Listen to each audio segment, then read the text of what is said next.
ਸਵਾਗਤ ਹੈ ਜੀ ਤੁਹਾਡਾ ਸਾਰਿਆਂ ਦਾ ਹੀ। ਸਾਰਿਆਂ ਨੂੰ ਪਿਆਰ ਭਰੀ ਸਤਿ ਸ਼੍ਰੀ ਅਕਾਲ। ਆਪਣੇ ਕੋਲ ਵੀ ਐਤਵਾਰ ਸ਼ਾਮ ਨੂੰ ਸਮਾਂ ਹੁੰਦਾ ਕਿ ਕੁਝ ਇੱਕ ਨਵਾਂ ਸਿੱਖੀਏ, ਕੁਝ ਇੱਕ ਸਾਂਝਾ ਕਰੀਏ, ਤੁਹਾਡੇ ਤੋਂ ਵਿਚਾਰ ਲਈਏ। ਇਸ ਵਾਰ ਲੋਕਡਾਊਨ ਦੇ ਵਿੱਚ ਇੰਨੀ ਜ਼ਿਆਦਾ ਕੋਸ਼ਿਸ਼ ਹੋਈ ਹੈ, ਇੰਨਾ ਪੜ੍ਹਾਈ ਦਾ ਪੱਧਰ ਉੱਚਾ ਚੁੱਕਿਆ ਗਿਆ ਹੈ। ਹਰ ਬੱਚੇ ਮਤਲਬ ਕੋਈ ਵੀ ਲੋਕਡਾਊਨ ਵਿੱਚ ਪੜ੍ਹਾਈ ਤੋਂ ਵਾਂਝਾ ਨਾ ਰਹਿ ਜਾਵੇ। ਕੀ ਵਟਸਐਪ, ਕੀ ਰੇਡੀਓ, ਕੀ ਟੀਵੀ, ਕੀ ਯੂਟਿਊਬ, ਹਰ ਇੱਕ ਵਿਦਿਆਰਥੀ ਨੂੰ ਉਸਦੇ ਬਿਸਤਰ ਤੱਕ ਪੜ੍ਹਾਈ ਪਹੁੰਚਾਉਣ ਦੀ ਕੋਸ਼ਿਸ਼ ਹੋਈ ਹੈ। ਅਤੇ ਆਪਾਂ ਵੀ ਹਮੇਸ਼ਾ ਹੀ ਕੁਝ ਨਾ ਕੁਝ ਨਵਾਂ ਸਿੱਖਣ ਦੇ ਲਈ ਚਰਚਾ ਕਰਦੇ ਹਾਂ। ਅੱਜ ਆਪਾਂ ਥੋੜ੍ਹਾ ਜਿਹਾ ਲੈਕਚਰ ਵਿਧੀ ਦੇ ਨਾਲ ਚੱਲਣ ਦੀ ਕੋਸ਼ਿਸ਼ ਕਰਾਂਗੇ। ਦੇਖੋ, ਤੁਸੀਂ ਤਿਆਰੀ ਕਰ ਰਹੇ ਹੋ ਸਿਰਫ ਅਤੇ ਸਿਰਫ ਇਹਨਾਂ ਕਿਤਾਬਾਂ ਨੂੰ ਹੱਥਾਂ ਦੇ ਵਿੱਚ ਫੜਨ ਦੇ ਲਈ ਕਿ ਇਹ ਕਿਤਾਬਾਂ ਸਾਡੇ ਹੱਥਾਂ ਵਿੱਚ ਫੜੀਆਂ ਹੋਣ ਅਤੇ ਅਸੀਂ ਪੜ੍ਹਾ ਰਹੇ ਹੋਈਏ ਅਤੇ ਵਿਦਿਆਰਥੀ ਬੈਠੇ ਹੋਣ ਸਾਹਮਣੇ। 10ਵੀਂ ਤੱਕ ਹੁੰਦਾ, ਮਾਸਟਰ ਅੱਗੇ ਆ ਜਾਂਦੇ ਆ ਲੈਕਚਰਰ। ਘੱਟੋ ਘੱਟ 10ਵੀਂ ਤੱਕ ਤਾਂ ਪਤਾ ਹੋਵੇ ਕਿ ਵਰਤਮਾਨ ਸਮੇਂ ਕੀ ਚੱਲ ਰਿਹਾ ਕਿਤਾਬਾਂ ਦੇ ਵਿੱਚ ਅਤੇ ਕੀ ਸਾਨੂੰ ਪਤਾ ਹੋਣਾ ਜ਼ਰੂਰੀ ਹੈ।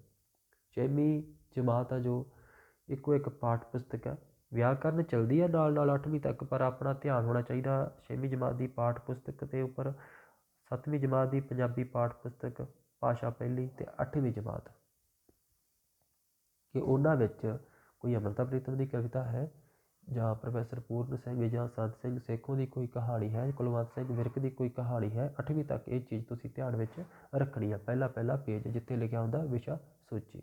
ਇਸ ਤੋਂ ਬਾਅਦ ਅਸਲ ਚੀਜ਼ ਸ਼ੁਰੂ ਹੁੰਦੀ ਹੈ 9ਵੀਂ ਜਮਾਤ ਤੋਂ, ਜਿੱਥੇ ਆਪਾਂ ਲੈਕਚਰ ਵੀ ਦੇਣਾ ਹੁੰਦਾ, ਸਮਝਾਉਣੀ ਵੀ ਹੁੰਦੀ ਹੈ ਗੱਲ। ਅਤੇ ਅੱਜ ਵਰਤਮਾਨ ਸਮੇਂ ਜਿਹੜੀ 9ਵੀਂ ਜਮਾਤ ਹੈ ਇਹ BA ਪੱਧਰ ਦਾ ਇਹਦੇ ਵਿੱਚ ਸਭ ਕੁਝ। ਅਤੇ 10ਵੀਂ ਵਿੱਚ ਥੋੜ੍ਹਾ ਜਿਹਾ ਘੱਟ ਜਾਂਦਾ ਕਿਉਂਕਿ ਬੋਰਡ ਦੀ ਕਲਾਸ ਹੈ, ਵਿਦਿਆਰਥੀਆਂ ਦੇ ਉੱਪਰ ਬੋਝ ਨਾ ਪਵੇ। ਇਹ ਵਿਸ਼ਾ ਮਾਹਿਰਾਂ ਨੇ ਸਾਰਾ ਤਿਆਰ ਕੀਤੀ ਹੁੰਦੀ ਹੈ, ਬੜੀ ਬਰੀਕੀ ਨਾਲ ਜਾਂਚ ਪੜਤਾਲ ਕਰਕੇ ਸਾਰੀਆਂ ਗੱਲਾਂ ਨੂੰ ਧਿਆਨ ਵਿੱਚ ਰੱਖਿਆ ਹੁੰਦਾ।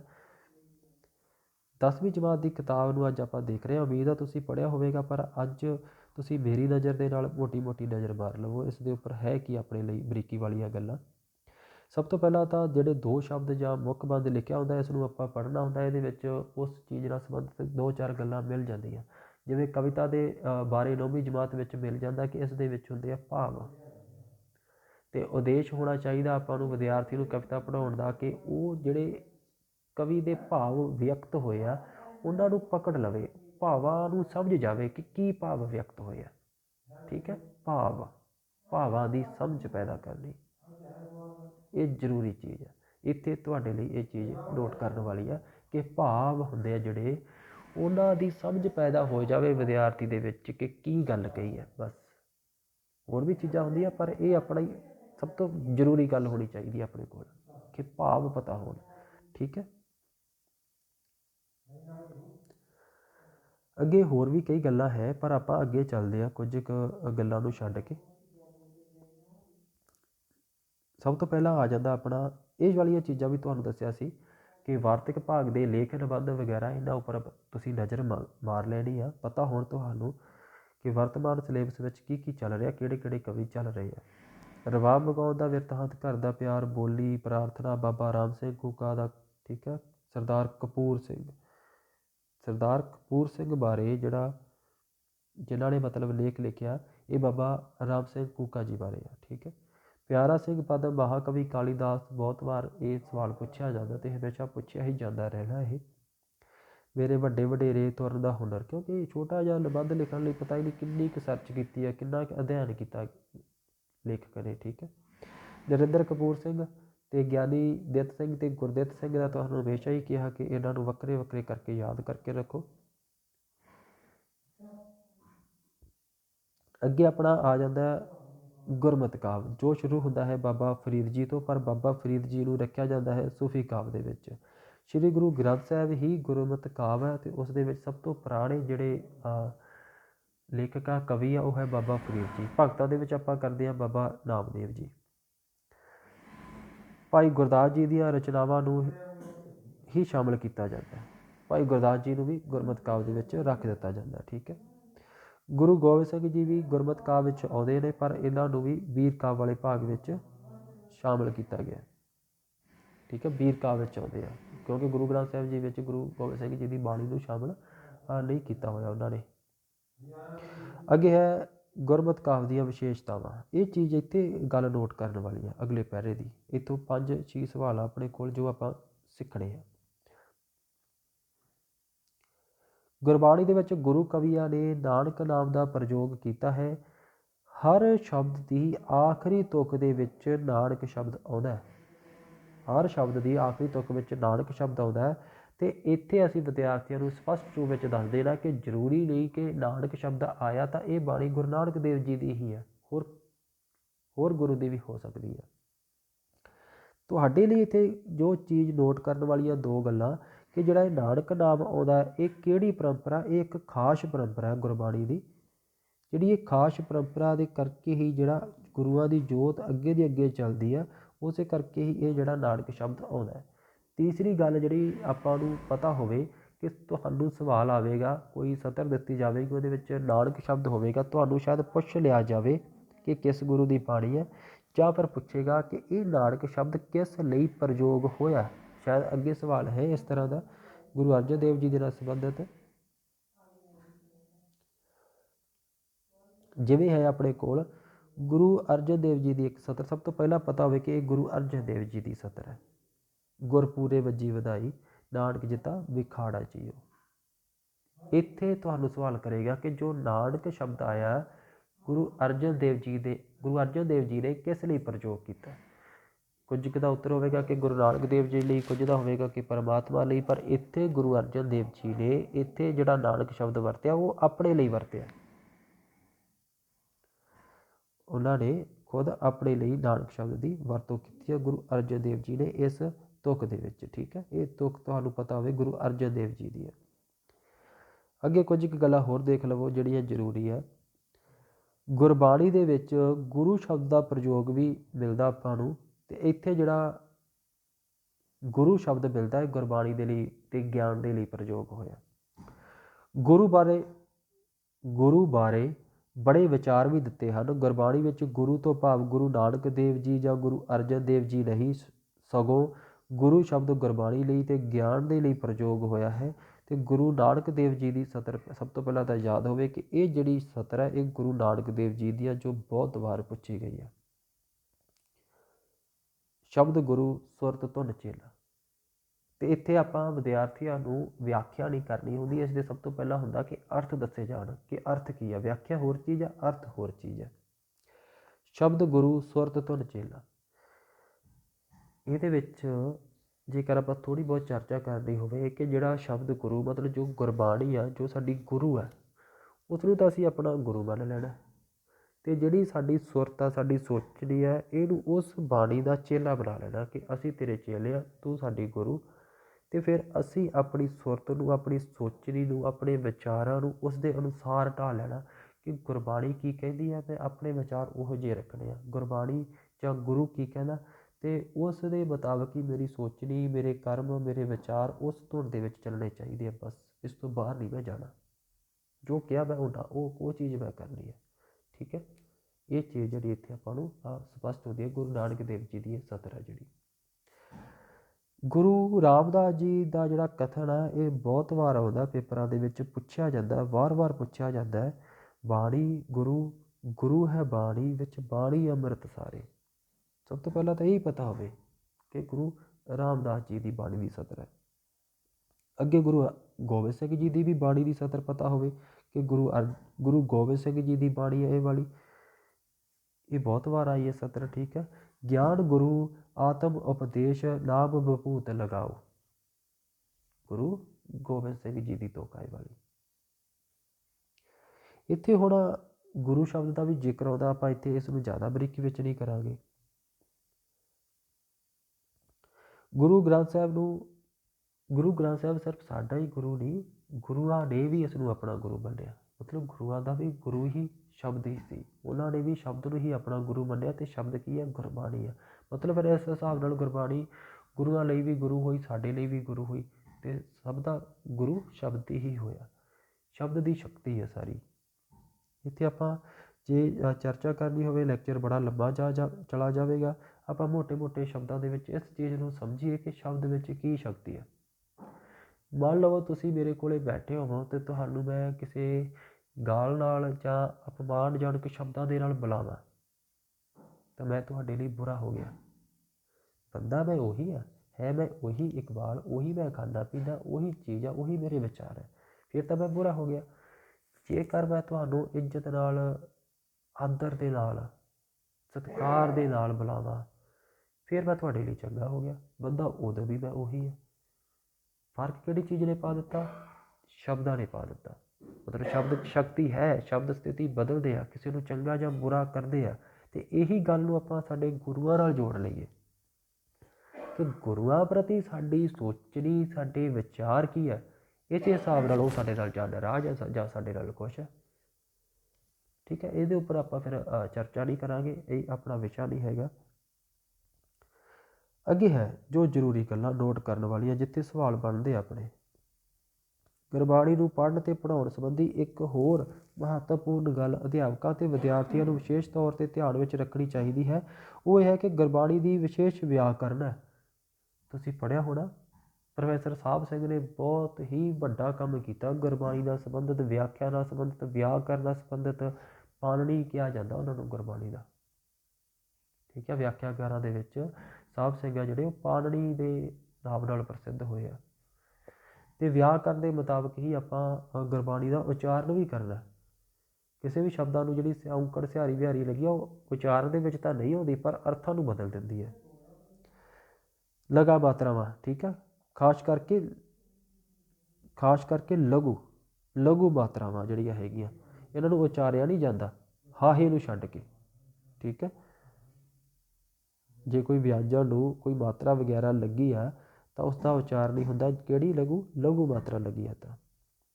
ਆਮ ਤੌਰ 'ਤੇ ਸ਼ਬਦਾਂ ਦੇ ਅੰਤ ਵਿੱਚ ਜਿਹੜਾ ਹਾਹਾ ਸ਼ਬਦ ਆਉਂਦਾ, ਇਹਨੂੰ ਛੱਡ ਕੇ ਬਾਕੀ ਵਿਅੰਜਨਾਂ ਨੂੰ ਔਂਕੜ ਲੱਗੀ ਆ ਜਾਂ ਸਿਹਾਰੀ ਲੱਗੀ ਆ ਜਾਂ ਮੁਕਤਾ ਅੱਖਰ ਹੈ, ਤਾਂ ਉਹਦੇ ਨਾਲ ਕੀ ਆ, ਉਹਦੇ ਅਰਥ ਆ ਜਿਹੜੇ, ਉਚਾਰਨ ਸੇਮ ਹੀ ਅੱਖਰਾਂ ਦਾ, ਪਰ ਅਰਥਾਂ ਵਿੱਚ ਫਰਕ ਪੈਂਦਾ। ਜੇਕਰ ਔਂਕੜ ਲੱਗੀ ਆ ਤਾਂ ਇੱਕ ਵਚਨ ਆ, ਔਂਕੜ ਨਹੀਂ ਲੱਗੀ, ਮੁਕਤਾ ਅੱਖਰ ਆ ਤਾਂ ਬਹੁ ਵਚਨ ਆ, ਜੇ ਸਿਹਾਰੀ ਲੱਗੀ ਆ ਤਾਂ ਕਾਰਕ ਆ। ਕਾਰਕ ਮਤਲਬ ਉਸ ਚੀਜ਼ ਨੂੰ ਕਰਨ ਵਾਲਾ। ਉਦਾਹਰਨਾਂ ਅੱਗੇ ਹੈ ਕੁਝ ਕੁ, ਜਿਵੇਂ ਆਹਰ ਸਭ ਕਰਦਾ ਫਿਰੇ, ਆਹਰ ਇੱਕ ਨਾ ਹੋਏ, ਨਾਨਕ ਜਿਤ ਆਹਰ ਜਗ ਉਧਰੇ ਵਿਰਲਾ ਬੂਝੇ ਕੋਏ। ਸ਼੍ਰੀ ਗੁਰੂ ਗ੍ਰੰਥ ਸਾਹਿਬ ਪੰਨਾ ਅੰਗ 965। ਇੱਥੇ ਦੇਖੋ, ਸਾਰੀ ਗੱਲ ਸਮਝ ਲੱਗ ਜਾਣੀ ਹੈ ਤੁਹਾਨੂੰ। ਅਪਰੋਤਕ ਤੁਕ ਵਿੱਚ ਆਹਰ ਸ਼ਬਦ ਦੇਖੋ ਜੋ ਪਹਿਲੀ ਵਾਰ ਆਇਆ।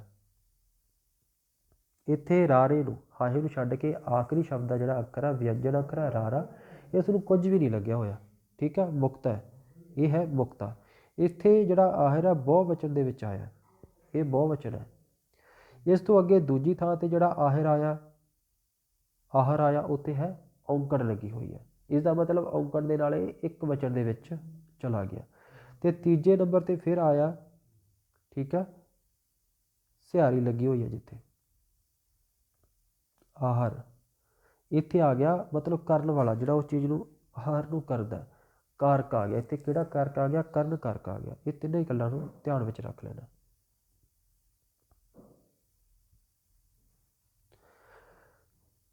ਅੱਗੇ ਕੁਝ ਕਵੀ ਦਿੱਤੇ ਗਏ ਆ। ਠੀਕ ਹੈ, ਸੂਫੀ ਕਵੀਆਂ ਦੇ ਵਿੱਚ ਸੂਫੀ ਕਾਵਿ ਦਾ ਆਰੰਭ ਹੁੰਦਾ ਮੁਸਲਮਾਨਾਂ ਦੇ ਪੰਜਾਬ ਵਿੱਚ ਆਉਣ ਦੇ ਨਾਲ। ਸੂਫੀ ਫਕੀਰ ਧਾਰਮਿਕ ਕੱਟੜਪੁਣੇ ਨੂੰ ਨਹੀਂ ਮੰਨਦੇ ਸਨ। ਠੀਕ ਹੈ, ਧਾਰਮਿਕ ਕੱਟੜਪੁਣਾ ਉਹਨਾਂ ਦੇ ਵਿੱਚ ਨਹੀਂ ਸੀ, ਸਾਰਿਆਂ ਨੂੰ ਸਾਂਝਾ ਉਪਦੇਸ਼ ਦਿੰਦੇ ਸੀ। ਠੀਕ ਹੈ, ਉਹਨਾਂ ਨੇ ਆਪਣੇ ਵਿਚਾਰ ਜਿਹੜੇ ਲੋਕ ਬੋਲੀ ਵਿੱਚ ਪ੍ਰਗਟ ਕੀਤੇ ਆ। ਅਤੇ ਬਾਬਾ ਫਰੀਦ ਜੀ ਬਾਰੇ ਇੱਥੋਂ ਸਵਾਲ ਆ ਜਾਂਦਾ। ਸੂਫੀ ਕਵੀ ਬਾਬਾ ਫਰੀਦ ਜੀ ਤੋਂ ਸ਼ੁਰੂ ਹੁੰਦਾ। ਜਿਹੜਾ ਸੂਫੀ ਕਾਵਾ, ਬਾਬਾ ਫਰੀਦ ਜੀ ਦਾ ਜਿਹੜਾ ਵਿਚਾਰਾਂ ਦਾ ਘੇਰਾ ਬਹੁਤ ਹੀ ਜ਼ਿਆਦਾ ਵਿਸ਼ਾਲ ਹੈ। ਕਿਵਤਾਂ ਨੂੰ ਉੱਚ ਪੱਧਰ 'ਤੇ ਗੁਰਮਤਿ ਦੇ ਅਨੁਸਾਰ ਉਹਨਾਂ ਨੇ ਬਣਾ ਦਿੱਤਾ, ਅਤੇ ਇਸੇ ਕਰਕੇ ਗੁਰੂ ਗ੍ਰੰਥ ਸਾਹਿਬ ਦੇ ਵਿੱਚ ਇਹ ਜਿਹੜੀ ਚੀਜ਼ ਆ ਸ਼ਾਮਿਲ ਕੀਤੀ ਗਈ ਹੈ। ਇੱਥੇ ਇੱਕ ਚੀਜ਼ ਸੀ, ਗੱਲ ਨੋਟ ਕਰਨ ਵਾਲੀ ਸੀ। ਠੀਕ ਹੈ, ਬਾਬਾ ਫਰੀਦ ਜੀ ਦੀ ਭਾਸ਼ਾ ਨਾਲ ਸੰਬੰਧਿਤ ਹੈ। ਸ਼ਲੋਕ ਬਾਬਾ ਫਰੀਦ ਜੀ ਦੇ ਤੁਸੀਂ ਆਰਾਮ ਨਾਲ ਕਰ ਲਵੋਗੇ, ਪਹਿਚਾਣ ਆ ਜਾਂਦੀ ਹੈ। ਬਾਬਾ ਫਰੀਦ ਜੀ ਦੇ 4 ਜਿਹੜੇ ਸ਼ਬਦ ਹੈ, 2 ਆਸਾ ਰਾਗ ਵਿੱਚ ਅਤੇ 2 ਸੂਹੀ ਰਾਗ ਦੇ ਵਿੱਚ, ਉਹਨਾਂ ਦਾ ਅਲੱਗ-ਅਲੱਗ ਰਾਗ ਪਤਾ ਹੋਵੇ ਤੁਹਾਨੂੰ।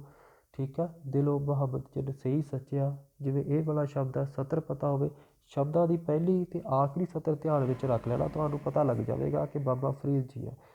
ਠੀਕ ਹੈ, ਬਾਬਾ ਫਰੀਦ ਜੀ ਦਾ ਸ਼ਾਹ ਹੁਸੈਨ ਦੇ ਨਾਲ ਮਿਲਦੀ ਜੁਲਦੀ ਸਤਰ ਦਾ ਭੁਲੇਖਾ ਨਾ ਪੈ ਜਾਵੇ ਤੁਹਾਨੂੰ।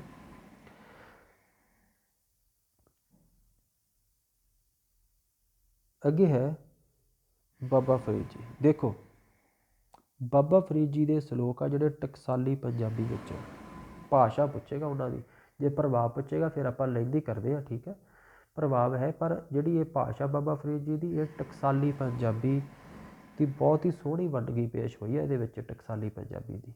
ਪ੍ਰਭਾਵ ਦੀ ਗੱਲ ਨਹੀਂ ਆਪਾਂ ਕਰ ਰਹੇ ਇੱਥੇ। ਇਸ ਤੋਂ ਬਾਅਦ ਹੋਰ ਵੀ ਬਹੁਤ ਸਾਰੇ ਸੂਫੀ ਕਵੀ ਆਏ ਆ, ਠੀਕ ਆ, ਅਤੇ ਇੱਥੇ ਜਿਹੜੀ ਇੱਕ ਸਵਾਲ ਬਣ ਜਾਂਦਾ, ਪਿਤਾਮਾ ਬਾਬਾ ਫਰੀਦ ਜੀ ਆ ਸੂਫੀ ਕਾਵਿ ਦੇ, ਪਰ ਕਿਤੇ ਕਿਤੇ ਜਾ ਕੇ ਅੱਗੇ ਜਦੋਂ ਅਸਲ ਮੁੱਢ ਵੱਜਦਾ, ਸਵਾਲ ਬਣਦਾ ਕਿ ਸੂਫੀ ਕਾਵਿ ਦਾ ਅਸਲ ਮੁੱਢ ਵੱਜਦਾ, ਕਿਉਂਕਿ ਇਸ ਤੋਂ ਬਾਅਦ ਬਾਬਾ ਫਰੀਦ ਜੀ ਤੋਂ ਬਾਅਦ ਫਿਰ 200-300 ਸਾਲ ਕੋਈ ਰਚਨਾ ਨਹੀਂ ਮਿਲਦੀ, ਅਤੇ ਬੁੱਲੇ ਸ਼ਾਹ ਤੋਂ ਜਿਹੜੀ ਚੀਜ਼ ਸ਼ੁਰੂ ਹੁੰਦੀ ਆ, ਉਹ ਅਜੇ ਤੱਕ ਵੀ ਬਹੁਤ ਸਾਰੇ ਲੇਖਕ ਸੂਫੀ ਰਚਨਾ ਆਪਣਾ ਲਿਖ ਰਹੇ ਆ, ਗੀਤ ਗਾ ਰਹੇ ਆ, ਸੂਫੀ ਕਾਵਿ ਦਾ ਮੁੱਢ ਅਜੇ ਤੱਕ ਜਿਹੜਾ ਉਹ ਬਾਬਾ ਬੁੱਲੇ ਸ਼ਾਹ ਤੋਂ ਬੰਨਿਆ ਗਿਆ, ਉਹ ਅਜੇ ਤੱਕ ਬਰਕਰਾਰ ਹੈ। ਪਿਤਾਮਾ ਬਾਬਾ ਫਰੀਦ ਜੀ ਹੀ ਹੈ, ਪਰ ਕੁਝ ਕੁ ਲੇਖਕ ਬਣਦੇ ਆ ਕਿ ਜਿਹੜਾ ਅਸਲ ਮੁੱਢ ਵੱਜਦਾ ਸੂਫੀ ਕਾਵਿ ਦਾ, ਉਹ ਬੁੱਲੇ ਸ਼ਾਹ ਤੋਂ ਵੱਜਦਾ। ਇਸ ਨੂੰ ਆਪਣੇ ਵਿਵੇਕ ਨਾਲ ਕਰਨਾ, ਮੈਂ ਤੁਹਾਨੂੰ ਵੈਸੇ ਹੀ ਤੁਹਾਡੇ ਧਿਆਨ ਵਿੱਚ ਲਿਆਂਦੀ ਹੈ ਇਹ ਗੱਲ, ਠੀਕ ਹੈ। ਆਹ ਤਾਂ ਇਤਿਹਾਸ ਦੇ ਵਿੱਚ ਤੁਸੀਂ ਸਤਰਾਂ ਜਾਣਦੇ ਹੋ, ਬਹੁਤ ਵਾਰ ਤੁਹਾਡਾ ਸਾਹਮਣਾ ਹੋਇਆ ਹੋਣਾ ਇਹਨਾਂ ਸਤਰਾਂ ਦੇ ਨਾਲ, ਠੀਕ ਆ। ਅੱਗੇ ਆਪਾਂ ਸਿੱਧਾ ਹੀ ਆਪਣੀਆਂ ਸਹੀ ਗੱਲ 'ਤੇ ਆਉਣੇ, ਜਿੱਥੋਂ ਆਪਾਂ ਇੱਕ ਚੀਜ਼ ਹੋਰ ਨੋਟ ਕਰ ਲਵੋ ਇੱਥੇ, ਜਿਸ ਸਵਾਲ ਦਾ ਤੁਹਾਨੂੰ ਭੁਲੇਖਾ ਪੈ ਸਕਦਾ ਕਿ ਪੰਜਾਬੀ ਵਿੱਚ ਪਹਿਲੀ ਪੂਰੀ ਮੁਕੰਮਲ 20 ਰਸੀ ਵਾਰ ਜੇ ਕੋਈ ਮਿਲਦੀ ਆ ਤਾਂ ਗੁਰੂ ਗੋਬਿੰਦ ਸਿੰਘ ਜੀ ਦੀ ਮਿਲਦੀ ਆ। ਇਹ ਸਵਾਲ ਤੁਹਾਨੂੰ ਪਤਾ ਹੋਵੇ। ਅਤੇ ਅਗਲਾ ਜਿਹੜੀ ਗੱਲ ਆ, ਦੇਖੋ ਚੰਡੀ ਦੀ ਵਾਰ, ਜਿਹੜੀ ਚੰਡੀ ਦੀ ਵਾਰ ਹੈ, ਇਹਦਾ ਜਿਹੜਾ ਨਾਮ ਹੈ, ਜਿਸ ਨਾਮ ਦੇ ਨਾਲ ਇਹ ਦਰਜ ਹੈ ਗ੍ਰੰਥ ਸਾਹਿਬ ਦੇ ਵਿੱਚ, ਠੀਕ ਹੈ, ਇਹ ਹੈ ਵਾਰ ਸ਼੍ਰੀ ਭਗਉਤੀ ਜੀ ਕੀ। ਚੰਡੀ ਦੀ ਵਾਰ ਨਹੀਂ ਆਵੇਗਾ। ਤੁਹਾਨੂੰ ਪੁੱਛਿਆ ਜਾ ਸਕਦਾ ਕਿ ਗੁਰੂ ਗੋਬਿੰਦ ਸਿੰਘ ਜੀ ਦੀ ਰਚਨਾ ਨਹੀਂ ਹੈ, ਹੋ ਸਕਦਾ ਉੱਥੇ ਵਾਰ ਸ਼੍ਰੀ ਭਗਉਤੀ ਜੀ ਲਿਖਿਆ ਹੋਵੇ, ਤੁਹਾਨੂੰ ਲੱਗੇ ਕਿ ਨਹੀਂ ਗੁਰੂ ਗੋਬਿੰਦ ਸਿੰਘ ਜੀ ਦੀ ਤਾਂ ਚੰਡੀ ਦੀ ਵਾਰ ਹੈ। ਅਸਲ ਨਾਮ ਇਸ ਦਾ ਵਾਰ ਸ਼੍ਰੀ ਭਗਉਤੀ ਜੀ ਕੀ ਹੀ ਹੈ, ਠੀਕ ਹੈ। ਜਦ ਪੁੱਛੇਗਾ ਕਿ ਕਿਹੜੀ ਰਚਨਾ ਗੁਰੂ ਗੋਬਿੰਦ ਸਿੰਘ ਜੀ ਦੀ ਹੇਠ ਲਿਖਿਆ ਵਿੱਚੋਂ, ਤਾਂ ਫਿਰ ਵਾਰ ਸ਼੍ਰੀ ਭਗਉਤੀ ਜੀ ਕੀ। ਇਹ ਧਿਆਨ ਵਿੱਚ ਰੱਖਣਾ, ਚੰਡੀ ਦੀ ਵਾਰ ਦਾ ਦੂਜਾ ਨਾਮ ਹੈ। ਹੋਰ ਵੀ 2-3 ਨਾਮ ਹੈ, ਪਰ ਇਸ ਨਾਮ ਦੇ ਨਾਲ ਹੀ ਜਿਹੜੀ ਇਹ 10ਵੇਂ ਗ੍ਰੰਥ ਦੇ ਵਿੱਚ ਲਿਖੀ ਗਈ ਹੈ, ਵਾਰ ਸ਼੍ਰੀ ਭਗਉਤੀ ਜੀ ਕੀ, ਪਾਤਸ਼ਾਹੀ 10ਵੀਂ। ਦੁਰਗਾ ਅਤੇ ਦੈਂਤਾਂ ਦਾ ਯੁੱਧ, ਇਹ ਤੁਸੀਂ ਜਾਣਦੇ ਹੋ। ਕਿੱਸਾ ਕਾਵਿ ਦੇ ਵਿੱਚ ਵੀ ਇੱਕ ਚੀਜ਼ ਨੋਟ ਕਰ ਲਵੋ, ਦਮੋਦਰ ਦੇ ਨਾਲ ਸੰਬੰਧਿਤ ਆ ਜਾਂਦਾ। ਜਿਹੜਾ ਦਮੋਦਰ ਹੈ, ਠੀਕ ਹੈ, ਇਹਦਾ ਹੀ ਆਪਾਂ ਨੂੰ ਸਭ ਤੋਂ ਪਹਿਲਾਂ ਜਿਹੜਾ ਪ੍ਰਮਾਣਿਕ ਕਿੱਸਾ ਮਿਲਦਾ, ਅਤੇ ਦਮੋਦਰ ਆ ਜਿਹੜਾ, ਇਹ ਇਸ ਨੂੰ ਕਿਹਾ ਜਾਂਦਾ ਕਿ ਅਕਬਰ ਦੇ ਰਾਜ ਦਾ ਕਿੱਸਾ ਲਿਖ ਰਿਹਾ ਇਸ ਨੇ, ਠੀਕ ਹੈ, ਅਕਬਰ ਦੇ ਰਾਜ ਕਾਲ ਵਿੱਚ ਰਚਿਆ ਗਿਆ, ਇਹ ਜਾਪਦਾ ਲਿਖ ਰਿਹਾ ਇੱਥੇ। ਵੈਸੇ ਦਮੋਦਰ ਨੂੰ ਅਕਬਰ ਅਤੇ ਜਹਾਂਗੀਰ ਦਾ ਸਮਕਾਲੀ ਮੰਨਿਆ ਜਾਂਦਾ ਕਿ ਇਸ ਦੇ ਬਚਪਨ ਦੇ ਪਹਿਲੇ ਸਾਲਾਂ ਦੇ ਵਿੱਚ ਅਕਬਰ ਦੇ ਰਾਜ ਵਿੱਚ ਇਸ ਨੇ ਇਹ ਕਿਸੇ ਬਾਰੇ ਕੁਝ ਕੁ ਸੁਣੀਆਂ ਸੀ ਗੱਲਾਂ, ਅਤੇ ਅਕਬਰ ਦੇ ਜਿਹੜਾ ਰਾਜ ਦੇ ਬਾਰੇ ਵੀ ਵਰਣਨ ਮਿਲਦਾ ਆਪਾਂ ਨੂੰ ਇਸ ਦੇ ਕਿੱਸੇ ਵਿੱਚ। ਅਤੇ ਪਰ ਇਸ ਦੀ ਅੱਗੇ ਉਮਰ ਜਾਂਦੀ ਹੈ ਜਹਾਂਗੀਰ ਦੇ ਸਮੇਂ ਤੱਕ, ਜੇਕਰ ਇਹਨਾਂ ਦੀ ਆਪਾਂ ਉਮਰ ਦੇਖਣ ਚੱਲੀਏ, ਕਿਉਂਕਿ ਜਹਾਂਗੀਰ ਆ ਜਾਂਦੇ ਆ ਸ਼ਾਇਦ 1700 ਆਪਣਾ ਪਤਾ ਨਹੀਂ 1605 ਦੇ ਵਿੱਚ ਆ ਜਾਂਦੇ ਆ, ਅਤੇ ਅੱਗੇ ਸ਼ਹੀਦੀ ਹੁੰਦੀ ਆ 6 ਦੇ ਵਿੱਚ, 1606 ਦੇ ਵਿੱਚ, ਹਾਂ ਠੀਕ ਹੈ।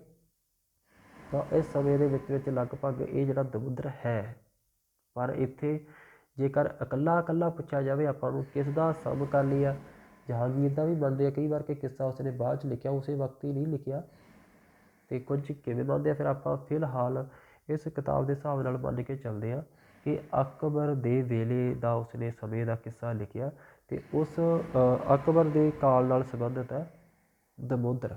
ਹਾਂ, ਜੇਕਰ ਦੋ ਕਰਕੇ ਦੇ ਰਿਹਾ, ਅਕਬਰ ਜਹਾਂਗੀਰ ਦਾ ਸਮਕਾਲੀ, ਫਿਰ ਦੋਨਾਂ ਦਾ ਸਮਕਾਲੀ ਤੁਸੀਂ ਰੱਖ ਸਕਦੇ ਹੋ ਦਮੋਦਰ ਨੂੰ, ਠੀਕ ਹੈ। ਮੈਂ ਤੁਹਾਨੂੰ ਸ਼ਾਇਦ ਕੋਈ ਗੱਲ ਦੱਸ ਰਿਹਾ ਸੀ, ਹੁਣ ਮੇਰੇ ਦਿਮਾਗ 'ਚੋਂ ਨਿਕਲ ਗਈ ਆ, ਤਾਂ ਚਲੋ ਫਿਲਹਾਲ ਇਸ ਨੂੰ ਆਪਾਂ ਅੱਗੇ ਚੱਲਦੇ ਹਾਂ, ਹੁਣ ਮੇਰੇ ਯਾਦ ਨਹੀਂ ਆਵੇਗੀ। ਅਤੇ ਇਹ ਤੋਂ ਤੁਸੀਂ ਜਾਣਦੇ ਹੋ ਕਿ ਵਾਰ ਸ਼ਾਹ ਨੇ ਫਿਰ ਹੀਰ ਲਿਖੀ ਆ ਅਤੇ ਉਸ ਨੂੰ ਅਮਰੀ ਕਰ ਦਿੱਤਾ।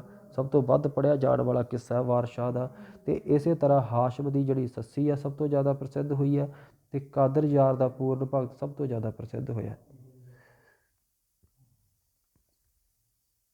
ਗੁਰੂ ਨਾਨਕ ਦੇਵ ਜੀ ਬਾਰੇ ਤੁਸੀਂ ਬਹੁਤ ਕੁਝ ਜਾਣਦੇ ਹੋ। ਬਸ ਪਵਨ ਗੁਰੂ ਪਾਣੀ ਪਿਤਾ, ਠੀਕ ਹੈ, ਇਹ ਸਲੋਕ ਆ ਜਿਹੜਾ ਗੁਰੂ ਨਾਨਕ ਦੇਵ ਜੀ ਦਾ, ਜਿਹੜਾ ਜਿਸ ਦੇ ਵਿੱਚ ਆਉਂਦਾ ਵਾਹਵਾ, ਠੀਕ ਆ, ਊੜੇ ਵਾਲਾ ਆਪਾਂ ਕਰਦੇ ਹਾਂ ਗੁਰੂ ਅੰਗਦ ਦੇਵ ਜੀ ਦਾ, ਠੀਕ ਹੈ, ਅਤੇ ਜਿਹਦੇ ਵਿੱਚ ਵਾਹਵਾ ਆਉਂਦਾ, ਠੀਕ ਹੈ, ਇਹ ਆਪਾਂ ਕਰਦੇ ਹਾਂ ਗੁਰੂ ਨਾਨਕ ਦੇਵ ਜੀ ਦਾ। ਸ਼ਬਦ ਇਹੀ ਹੈ, ठीक है, ਸਲੋਕ ਇਹੀ ਹੈ। ਥੋੜ੍ਹਾ ਜਿਹਾ ਬਦਲਾਅ ਹੋਇਆ ਪਿਆ ਉਸ ਦੇ ਵਿੱਚ ਜੋ ਗੁਰੂ ਅੰਗਦ ਦੇਵ ਜੀ ਦਾ ਕਰਦੇ ਆ। ਇਹ ਸਤਰ ਤਾਂ ਤੁਹਾਨੂੰ ਰੱਟੀ ਹੋਣੀ ਹੈ ਹਮੇਸ਼ਾ ਹੀ, ਸੋ ਕਿਉ ਬੰਦਾ ਆਖੀਏ। ਅੱਗੇ ਹੈ ਗਗਨ ਵੇ ਥਾਲ ਆਰਤੀ ਹੈ ਜੋ, ਠੀਕ ਹੈ। ਇਹ ਇਤਿਹਾਸ ਦੇ ਵਿੱਚ ਸਵਾਲ ਬਣ ਜਾਂਦਾ ਜਦੋਂ ਜਗਨਨਾਥਪੁਰੀ ਸੀ, ਠੀਕ ਹੈ। ਗੁਰੂ ਨਾਨਕ ਦੇਵ ਜੀ ਉਸ ਸਮੇਂ ਦੀ ਇਹ ਜਿਹੜੀ ਬਾਣੀ ਹੈ ਜਗਨਨਾਥਪੁਰੀ ਉਚਾਰੀ ਗਈ ਆ, ਮਤਲਬ ਉੱਥੇ ਆਰਤੀ ਵਗੈਰਾ ਕਰਦੇ ਆ। ਅਤੇ ਫਿਰ ਗੁਰੂ ਨਾਨਕ ਦੇਵ ਜੀ ਨੇ ਦੱਸਿਆ ਸੀ ਕਿ ਆਰਤੀ ਅਸਲ ਵਿੱਚ ਤੁਹਾਡੇ ਕਰਨ ਤੋਂ ਬਿਨਾਂ ਵੀ ਪ੍ਰਕਿਰਤੀ ਦੀ ਹਮੇਸ਼ਾ ਹੀ ਹੋ ਰਹੀ ਹੈ।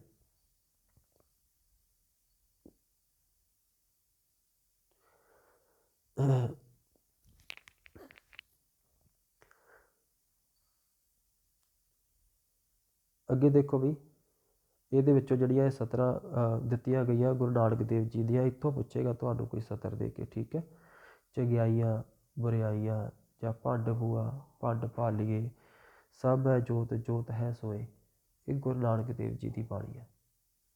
ਇਹ ਪਤਾ ਹੋਵੇ, ਇੱਥੋਂ ਸਵਾਲ ਕਰ ਸਕਦਾ, ਤੁਹਾਨੂੰ ਪੁੱਛ ਸਕਦਾ, ਮਤਲਬ ਉੱਪਰੋਂ ਨਹੀਂ ਕਰ ਸਕਦਾ, ਜ਼ਿਆਦਾ ਬਰੀਕ ਜਾਵੇਗਾ, ਇੱਥੋਂ ਪੁੱਛ ਜਾਵੇਗਾ, ਅਭਿਆਸ ਵਿੱਚੋਂ ਪੁੱਛ ਜਾਵੇਗਾ। ਗੁਰੂ ਅਮਰਦਾਸ ਜੀ ਦੇਖ ਲਵੋ, ਠੀਕ ਹੈ, ਤੀਜੇ ਗੁਰੂ ਹੋਇਆ। ਅਤੇ ਗੁਰਗੱਦੀ ਦਾ ਸਮਾਂ ਵਗੈਰਾ ਤਾਂ ਨਹੀਂ ਪੁੱਛੇਗਾ, ਠੀਕ ਆ। 31 ਰਾਗਾਂ ਦੇ ਵਿੱਚੋਂ ਗੁਰੂ ਅਮਰਦਾਸ ਜੀ ਨੇ 17 ਰਾਗਾਂ ਦੇ ਵਿੱਚ ਬਾਣੀ ਰਚੀ ਹੈ, ਠੀਕ ਹੈ। ਅੱਗੇ ਹੈ ਆਨੰਦ ਭਿਆ ਮੇਰੀ ਮਾਏ, ਗੁਰੂ ਅਮਰਦਾਸ ਜੀ। ਇਹ ਸ਼ਰੀਰਾ ਮੇਰਿਆ ਕਿਰਪਾ ਕਰਕੇ ਬਖਸ਼ ਲੈ, ਠੀਕ ਹੈ, ਗੁਰੂ ਅਮਰਦਾਸ ਜੀ। ਇੱਥੇ ਵੀ ਦਿੱਤੀਆਂ ਹੋਈਆਂ, ਠੀਕ ਹੈ, ਸਤਰਾਂ, ਇਹ ਦੇਖ ਲੈਣਾ ਵੀ।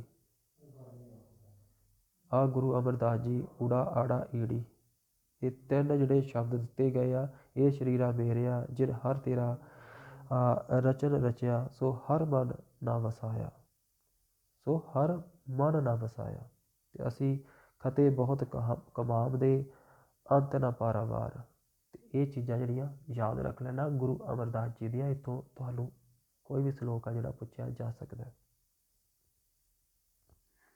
ਗੁਰੂ ਅਰਜਨ ਦੇਵ ਜੀ ਦਾ ਯਾਦ ਕਰ ਲੈਣਾ, ਹੋਰ ਚਾਹੇ ਛੱਡ ਵੀ ਲੈਣਾ, ਗੁਰੂ ਅਰਜਨ ਦੇਵ ਜੀ ਨੂੰ ਜ਼ਰੂਰ ਧਿਆਨ ਵਿੱਚ ਰੱਖਣਾ। ਤਕਰੀਬਨ ਹਰ ਇੱਕ ਚੀਜ਼ ਨੂੰ ਗੁਰੂ ਅਰਜਨ ਦੇਵ ਜੀ ਅਤੇ ਗੁਰੂ ਨਾਨਕ ਦੇਵ ਜੀ, ਕਿਉਂਕਿ ਇਹੀ ਤੁਹਾਨੂੰ ਜ਼ਿਆਦਾ ਨਾ ਇੱਥੋਂ ਹੀ ਆਵੇਗਾ ਸਵਾਲ। ਕਿਉਂਕਿ ਜੇ ਕੋਈ ਬੰਦਾ ਛੱਡਣਾ ਵੀ ਚਾਹੁੰਦਾ ਹੋਵੇਗਾ ਚੀਜ਼ ਨੂੰ, ਫਿਰ ਵੀ ਨਹੀਂ ਛੱਡ ਪਾਵੇਗਾ, ਸਿਲੇਬਸ ਵਿੱਚ ਨਾ ਵੀ ਪਾਉਣਾ ਹੋਵੇ, ਕਿਉਂਕਿ ਹਰ ਜਗ੍ਹਾ ਗੁਰੂ ਅਰਜਨ ਦੇਵ ਜੀ ਅਤੇ ਗੁਰੂ ਨਾਨਕ ਦੇਵ ਜੀ ਦਾ ਮਿਲੇਗਾ ਹੀ ਮਿਲੇਗਾ। ਪੇਪਰ ਸੈੱਟ ਕਿਵੇਂ ਹੁੰਦਾ ਤੁਹਾਨੂੰ ਮੈਂ ਦੱਸ ਦੇਵਾਂ। ਦੇਖੋ ਪੇਪਰ, ਚਲੋ ਇਹ ਚੀਜ਼ ਨਹੀਂ ਆਪਾਂ ਗੱਲ ਕਰਦੇ, ਕਾਫੀ ਲੰਬੀ ਵੀਡੀਓ ਹੈ ਨਾ। ਤੂੰ ਮੇਰਾ ਪਿਤਾ ਤੂੰ ਹੈ ਮੇਰਾ ਮਾਤਾ, ਗੁਰੂ ਅਰਜਨ ਦੇਵ ਜੀ। ਬਿੱਠ ਬੋਲੜਾ ਜੀ ਹਰ ਸੱਜਣ, ਗੁਰੂ ਅਰਜਨ ਦੇਵ ਜੀ। ਦੇਖੋ ਉਚਾਰਨ 'ਚ ਜੇਕਰ ਕੋਈ ਥੋੜ੍ਹੀ ਬਹੁਤ ਹੋ ਰਹੀ ਹੋਈ ਮੇਰੇ ਤੋਂ ਤਾਂ ਪਲੀਜ਼ ਮਾਫ਼ ਕਰਨਾ। ਮੇਰਾ ਮਨ ਲੋਚੇ ਗੁਰਦਰਸ਼ਨ ਦਾਈ, ਕਿਉਂਕਿ ਮੈਂ ਕੋਈ ਪਾਠੀ ਨਹੀਂ ਨਾ, ਮੈਂ ਰਾਗੀ ਨਹੀਂ ਨਾ ਕੋਈ, ਠੀਕ ਹੈ। ਬਾਕੀ ਸ਼ੁੱਧ ਉਚਾਰਨ ਤਾਂ ਕਿਸੇ ਦੀ ਵੱਸ ਦੀ ਖੇਡ ਨਹੀਂ। 20 ਸਾਲਾਂ ਤੋਂ ਪਾਠ ਕਰ ਰਹੇ ਆ ਜਿਹੜੇ, ਉਹਨਾਂ ਤੋਂ ਵੀ ਹੋ ਜਾਂਦੀ 19-21।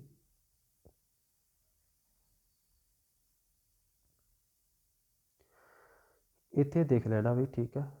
ਆਹ ਵਾਲੀਆਂ ਊੜਾ ਆੜਾ ਈੜੀ ਸਕਰੀਨਸ਼ਾਟ ਲੈ ਲਵੋ ਜੇਕਰ ਪਾਠ ਪੁਸਤਕ ਨਹੀਂ ਹੈ। ਇਹ ਹੈ ਗੁਰੂ ਅਰਜਨ ਦੇਵ ਜੀ, ਪੰਜਵੇਂ ਗੁਰੂ ਆ ਜਿਹੜੇ ਆਪਣੇ, 5th ਗੁਰੂ ਹੈ। ਉਹਨਾਂ ਦੀ ਬਾਣੀ ਦੀਆਂ ਸਤਰਾਂ ਊੜਾ ਆੜਾ ਈੜੀ ਧਿਆਨ ਵਿੱਚ ਰੱਖ ਲੈਣਾ। ਇੱਥੋਂ ਆ ਸਕਦੀ ਹੈ ਤੁਹਾਨੂੰ ਬਿੱਠ ਬੋਲੜਾ ਜੀ ਵਾਲੀ ਆ ਸਕਦੀ ਹੈ। ਜੀ ਜੰਤ ਸਭ ਤੁਧ ਉਪਾਏ, ਇਹ ਆ ਸਕਦੀ ਹੈ, ਠੀਕ ਹੈ, ਊੜਾ ਭਾਗ।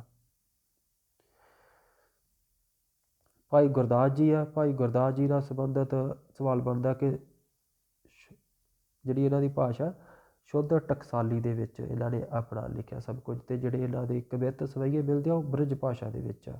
ਇਹ ਸਭ ਕੁਝ ਤੁਹਾਨੂੰ ਕਰਵਾਇਆ ਹੋਇਆ, ਪਰ ਫਿਰ ਵੀ ਤੁਸੀਂ ਆਪ ਪੜ੍ਹ ਲੈਣਾ। ਗੁਰਬਾਣੀ ਦੀ ਕੁੰਜੀ ਵਾਲਾ ਸਵਾਲ ਬੜੀ ਵਾਰ ਆਇਆ, ਠੀਕ ਹੈ। ਤਕਰੀਬਨ ਹਰ ਛੋਟੇ ਪੱਧਰ ਦੇ ਪੇਪਰ ਵਿੱਚ ਇਹ ਚੀਜ਼ ਆ ਜਾਂਦੀ ਹੈ, ਅਤੇ ਕਈ ਵਾਰੀ ਸੌਖਾ ਸਵਾਲ ਆ ਜਾਵੇ ਫਿਰ ਵੀ ਆ ਜਾਂਦੀ ਹੈ। ਸਤਿਗੁਰੂ ਨਾਨਕ ਪ੍ਰਗਟਿਆ ਮਿੱਟੀ ਤੋਂ ਜਗ ਚਾਨਣ ਹੋਆ, ਠੀਕ ਆ। ਭਾਈ ਗੁਰਦਾਸ ਜੀ। ਦੇਖ ਪਰਾਈਆਂ ਚੰਗੀਆਂ ਮਾਵਾਂ ਧੀਆਂ ਜਾਣੇ, ਮਾਵਾਂ ਭੈਣਾਂ ਧੀਆਂ ਜਾਣੇ, ਭਾਈ ਗੁਰਦਾਸ ਜੀ, ਠੀਕ ਹੈ। ਆਪ ਭਲਾ ਸਭ ਜੱਗ ਭਲਾ, ਇਹ ਯਾਦ ਰੱਖਣਾ। ਇਹ ਜਿਹੜੀਆਂ ਚੀਜ਼ਾਂ ਦੇਖੋ ਭਾਈ ਗੁਰਦਾਸ ਜੀ ਹੋ ਗਏ ਨਾ ਅਤੇ ਗੁਰੂ ਨਾਨਕ ਦੇਵ ਜੀ ਹੋ ਗਏ, ਤਾਂ ਇਹ ਇੱਕ ਗੁਰੂ ਅੰਗਦ ਦੇਵ ਜੀ ਅਤੇ ਗੁਰੂ ਅਰਜਨ ਦੇਵ ਜੀ, ਮਤਲਬ ਇਹਨਾਂ ਦੇ ਜੋ ਬਾਣੀ ਦੀ ਸਤਰ ਮੁਹਾਵਰੇ ਬਣ ਚੁੱਕੀ ਹੈ, ਇੰਨੇ ਲੋਕਾਂ 'ਚ ਪ੍ਰਚਲਿਤ ਹੋ ਚੁੱਕੀ ਆ, ਮਤਲਬ ਜ਼ਿੰਦਗੀ ਦਾ ਅੰਗ ਹੀ ਬਣ ਚੁੱਕੀ ਹੈ। ਆਹ ਆਪਾਂ ਹੁਣ ਆਪ ਭਲਾ ਸਭ ਜੱਗ ਭਲਾ, ਹੈ ਨਾ। ਅਤੇ ਮਤਲਬ ਆਹ ਵੀ ਆਪਾਂ ਲੋਕਾਂ ਨੂੰ ਸਮਝਾਉਣ ਦੇ ਲਈ ਇਹ ਚੀਜ਼ਾਂ ਨੂੰ ਆਪਾਂ ਵਰਤਦੇ ਹਾਂ, ਮੁਹਾਵਰਿਆਂ ਦੇ ਵਿੱਚ ਵਰਤ ਦਿੰਦੇ ਹਾਂ ਲੋਕਾਂ ਨੂੰ ਮਤਲਬ ਸਾਨੂੰ ਪਤਾ ਵੀ ਨਹੀਂ ਕਿ ਗੁਰਬਾਣੀ ਦੀਆਂ ਗੱਲਾਂ ਅਸੀਂ ਸਾਡੇ ਤੱਕ ਇਹ ਮੁਹਾਵਰਿਆਂ ਵਿੱਚ ਹੀ ਬਣ ਪਹੁੰਚ ਚੁੱਕੀ ਆ। ਇਸ ਕਰਕੇ ਪਤਾ ਹੋਣਾ ਆਪਾਂ ਨੂੰ ਮੁਹਾਵਰੇ ਹੁੰਦੇ ਆ, ਮਤਲਬ ਲੋਕਾਂ ਦੇ ਜ਼ੁਬਾਨ 'ਤੇ ਚੜ੍ਹੀਆਂ ਹੋਈਆਂ ਇਹ ਚੀਜ਼ਾਂ ਇੰਨੀਆਂ, ਜਾਣੀ ਕਿ ਇੰਨੇ ਜ਼ਿਆਦਾ ਡੂੰਘੇ ਤੱਤ ਮਿਲ ਗਏ ਆ ਇਹਨਾਂ ਗੱਲਾਂ ਦੇ ਵਿੱਚ। ਆਹ ਦੇਖ ਲੈਣਾ ਭਾਈ ਗੁਰਦਾਸ ਜੀ ਦਾ, ਦੇਖ ਲਵੋ ਗੁਰੂਆਂ ਨਾਲੋਂ ਵੀ ਜ਼ਿਆਦਾ ਉਹਨਾਂ ਦੇ ਸਿਰਫ ਊੜਾ ਆੜਾ ਈੜੀ ਤੱਕ ਗਏ ਆ, ਅਤੇ ਭਾਈ ਗੁਰਦਾਸ ਦੇ ਸੱਸੇ ਤੱਕ ਮਤਲਬ 4 ਦੇ ਦਿੱਤੇ ਗਏ ਆ। 12 ਵੀ ਯਾਦ ਰੱਖਣਾ, ਠੀਕ ਆ। ਭਾਈ ਗੁਰਦਾਸ ਜੀ ਨੇ ਅਕਿਰਤ ਘਣ ਪੌੜੀ ਵਿੱਚ ਕੀ ਸੁਨੇਹਾ ਦੇਣ ਦਾ ਯਤਨ ਕੀਤਾ ਹੈ। ਇਸ ਤਰ੍ਹਾਂ ਦੇ ਤਾਂ ਚਲੋ ਕੋਈ ਚੱਕਰ ਨਹੀਂ, ਸਵਾਲ ਆਪਣੇ ਲਈ ਨਹੀਂ ਬਣਦੇ, ਠੀਕ ਆ। ਸਿਲੇਬਸ ਦੇ ਸਵਾਲ ਬਣ ਜਾਂਦੇ ਆ, ਆਪਣੇ ਸਿਲੇਬਸ ਦੇ ਸਵਾਲ ਨਹੀਂ ਹੁੰਦੇ, ਆਪਾਂ ਕੁਝ ਕੁ ਹੋਰ ਸਵਾਲ ਕਰਨੇ ਹੁੰਦੇ ਆ। ਅਤੇ ਅੱਗੇ ਸੂਫੀ ਕਾਵਿ ਦੇ ਵਿੱਚ ਆ ਜਾਂਦੇ ਆ, ਠੀਕ ਆ। ਜਨਮ ਸਮਾਂ ਬਾਬਾ ਫਰੀਦ ਜੀ ਦਾ ਹੈ, 112 ਸਲੋਕ ਹੈ ਅਤੇ 4 ਸ਼ਬਦ ਆ ਬਾਬਾ ਫਰੀਦ ਜੀ ਦੇ। ਸ਼ਾਇਦ ਕੋਈ ਸ਼ਬਦ ਦਿੱਤਾ ਹੋਵੇ, ਆਪਾਂ ਦੇਖ ਲੈਂਦੇ ਅੱਜ।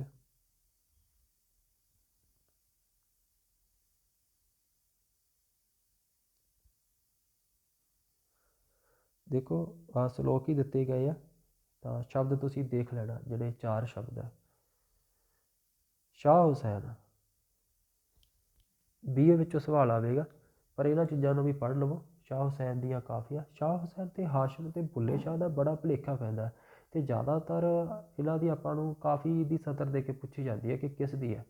ਹਾਸ਼ਮ ਸਭ ਕੁਛ ਮੇਰਾ ਤੂੰ, ਅਤੇ ਹਾਸ਼ਮ ਹੈ ਨਾ ਜਿਹੜਾ ਇਹ, ਠੀਕ ਹੈ, 1539 ਅਤੇ 1593 60 ਸਾਲ ਦੀ ਉਮਰ ਵਿੱਚ ਸ਼ਾਹ ਹੁਸੈਨ ਦੇ ਉੱਪਰ ਗੁਰਬਾਣੀ ਦਾ ਪ੍ਰਭਾਵ ਬਹੁਤ ਹੈ। ਗੁਰਬਾਣੀ ਵਰਗੇ ਸ਼ਬਦ ਮਿਲਦੇ ਆ ਆਪਾਂ ਨੂੰ, ਗੁਰਬਾਣੀ ਨਾਲ ਮਿਲਦੀ ਜੁਲਦੀ ਬੋਲੀ ਆ ਹਾਸ਼ਮ ਦੀ, ਠੀਕ ਹੈ। ਸਭ ਕੁਛ ਮੇਰਾ ਤੂੰ, ਸਾਈਂ ਜਨਾਦੜੇ ਵੱਲ ਆਪ ਨੂੰ ਪਛਾਣ, ਇਹ ਹਾਸ਼ਮ ਦੀ ਆ, ਠੀਕ ਹੈ। ਸਾਰੀਆਂ ਆਪ ਨੂੰ ਪਛਾਣ, ਆਹ ਯਾਦ ਕਰ ਲੈਣਾ। ਕਾਵ ਟੋਟਾ 3.5 ਹੱਥ ਮਿਲਕੁਤ ਸਾਡਾ, ਏਡੀ ਤੂੰ ਤਾਣ ਨਾ ਤਾਣ, ਹਾਸ਼ਮ ਕਹਿ ਰਿਹਾ ਚੀਜ਼। ਅਤੇ ਫਕੀਰ ਨਮਾਣਾ, ਜਿਹੜੀ ਆ ਫਕੀਰ ਨਮਾਣਾ ਲਿਖਿਆ ਨਾ, ਕਹੇ ਹੁਸੈਨ ਫਕੀਰ ਨਮਾਣਾ, ਕਹੇ ਹੁਸੈਨ। ਜੇਕਰ 2-4 ਸਤਰਾਂ ਦਿੱਤੀਆਂ ਵੀ ਹੋਈਆਂ, ਉਸ ਨੂੰ ਥੋੜ੍ਹਾ ਜਿਹਾ ਲੈ ਦੇ ਨਾਲ ਪੜ੍ਹ ਲਵੋ, ਤੁਹਾਨੂੰ ਪਤਾ ਲੱਗ ਜਾਵੇਗਾ ਅੱਗੇ ਸ਼ਬਦ ਆ ਰਿਹਾ ਕਹੇ ਹੁਸੈਨ, ਠੀਕ ਹੈ। ਆਪਣੇ ਆਪ ਦਿਮਾਗ ਚੱਕ ਲਵੇਗਾ ਕਿ ਸ਼ਾਹ ਹੁਸੈਨ ਦੀ ਬਾਣੀ ਹੈ, ਮਤਲਬ ਆਪਣੀ ਸੂਫੀ ਕਾਵ, ਮਤਲਬ ਕਾਫੀ ਉਹਨਾਂ ਦੀ ਹੈ, ਠੀਕ ਹੈ। ਬੁੱਲੇ ਸ਼ਾਹ ਮਸਤੀ ਵਾਲਾ ਸੂਫੀ ਫਕੀਰ ਸੀ, ਠੀਕ ਹੈ, ਮਸਤੀ ਵਾਲਾ ਸੂਫੀ ਫਕੀਰ। ਆਪ ਨੇ ਮਤਲਬ ਦੇਖੀਏ ਤਾਂ ਕਾਫੀਆਂ ਦੀ ਰਚਨਾ ਕੀਤੀ ਆ, 18 ਵੀ ਲਿਖਿਆ, 12 ਮਾਹ ਤੋਂ ਬਿਨਾਂ 3 ਸ਼ੀਹਰਫੀਆਂ ਲਿਖੀਆਂ, ਯਾਦ ਰੱਖਣਾ। ਬੁੱਲੇ ਸ਼ਾਹ ਦੀਆਂ 3 ਸ਼ੀਹਰਫੀਆਂ ਮਿਲਦੀਆਂ ਆਪਾਂ ਨੂੰ। ਬੁੱਲਾ ਕੀ ਜਾਣਾ ਮੈਂ ਕੌਣ, ਤੁਸੀਂ ਜਾਣਦੇ ਹੋ, ਪਹਿਚਾਣ ਲਵੋਗੇ। ਅਤੇ ਇਸ਼ਕ ਦੀ ਨਵੀਂ ਬਹਾਰ, ਬੁੱਲੇ ਸ਼ਾਹ, ਠੀਕ ਹੈ। ਗੁਰਦਾਸ ਮਾਨ ਨੇ ਬੜੇ ਇਹਨਾਂ ਨੂੰ ਚੱਕ ਕੇ ਸਤਰਾਂ ਨੂੰ ਬਦਲ ਕੇ ਤੋੜ ਕੇ ਗੀਤ ਗਾਏ ਆ। ਤੇਰਾ ਨਾਮ ਧਿਆਈ ਦਾ ਸਾਈ,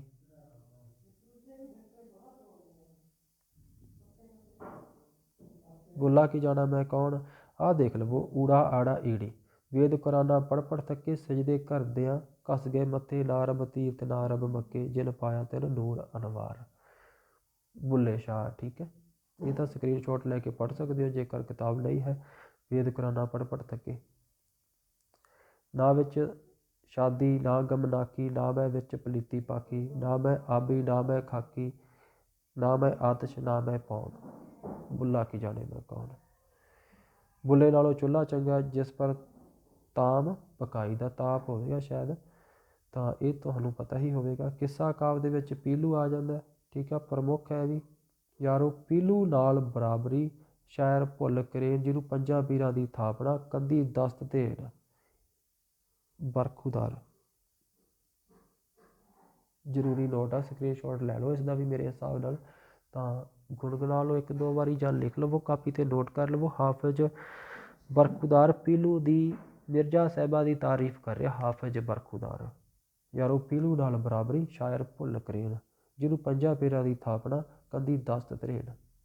ਹਾਫਿਜ਼ ਬਰਖੁਦਾਰ ਪੀਲੂ ਦੀ ਤਾਰੀਫ ਕਰ ਰਿਹਾ ਇੱਥੇ।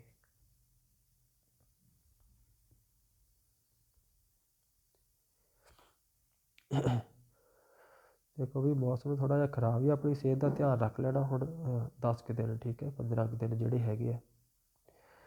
ਅਤੇ ਵਾਰਸ਼ਾ ਬਾਕੀ ਇਸ ਉੱਪਰ ਨਜ਼ਰ ਮਾਰ ਲੈਣਾ, ਠੀਕ ਹੈ। ਬਸ ਜਿਹੜੀਆਂ ਅੱਗੇ ਥੋੜ੍ਹੀਆਂ ਜਿਹੀਆਂ ਬਰੀਕ ਬਰੀਕ ਗੱਲਾਂ ਸੀ, ਮੇਰਾ ਮਕਸਦ ਉੱਥੋਂ ਤੱਕ ਹੀ ਤੁਹਾਨੂੰ ਲਿਜਾਣਾ ਸੀ। ਕਈ ਵਾਰ ਨਹੀਂ ਆਉਂਦੀਆਂ ਧਿਆਨ ਦੇ ਵਿੱਚ।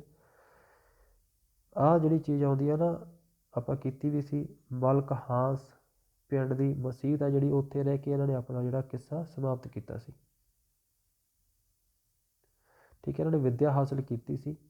ਮੌਲਵੀ ਗੁਲਾਮ ਮੁਹੀਉਦੀਨ ਮਖਦੂਮ ਅਤੇ ਮੌਲਾਨਾ ਹਾਜੀ ਗੁਲਾਮ ਮੁਰਤਜ਼ਾ, ਇਹਨਾਂ ਪਾਸੋਂ ਆਪਣੀ ਸਿੱਖਿਆ ਪ੍ਰਾਪਤ ਕੀਤੀ ਵਾਰਸ਼ਾ ਨੇ।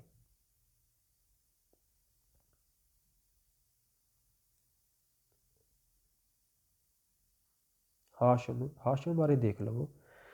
ਹਾਸ਼ਮ ਦੇ ਜੀਵਨ ਕਾਲ ਸੰਬੰਧੀ ਪੰਜਾਬੀ ਵਿਦਵਾਨਾਂ ਵਿੱਚ ਮਤਭੇਦ ਹਨ। ਕਈ ਵਿਦਵਾਨ ਉਹਨਾਂ ਦਾ ਜਿਹੜਾ ਜੀਵਨ ਕਾਲ ਹੈ 52-53 ਤੋਂ ਸ਼ੁਰੂ ਕਰਦੇ ਆ ਅਤੇ 21 ਤੱਕ ਚੱਲਦੇ ਆ, ਅਤੇ ਕੁਝ ਕੁ ਵਿਦਵਾਨ 35 ਤੋਂ 43 ਤੱਕ ਮੰਨਦੇ ਆ, ਠੀਕ ਹੈ। ਅਤੇ ਇਹਨਾਂ ਨੇ ਜਿਹੜੇ ਕਿੱਸੇ ਲਿਖੇ ਆ, ਸੱਸੀ ਦਾ ਕਿੱਸਾ ਲਿਖਿਆ, ਸੋਹਣੀ ਮਹੀਵਾਲ ਅਤੇ ਸ਼ੀਰੀ ਫਰਿਹਾਦ ਲਿਖਿਆ, ਪਰ ਜਿਹੜਾ ਹਾਸ਼ਮ ਦਾ ਨਾ ਸੱਸੀ ਆ ਇਹ ਬਹੁਤ ਜ਼ਿਆਦਾ ਪ੍ਰਸਿੱਧ ਹੋਇਆ।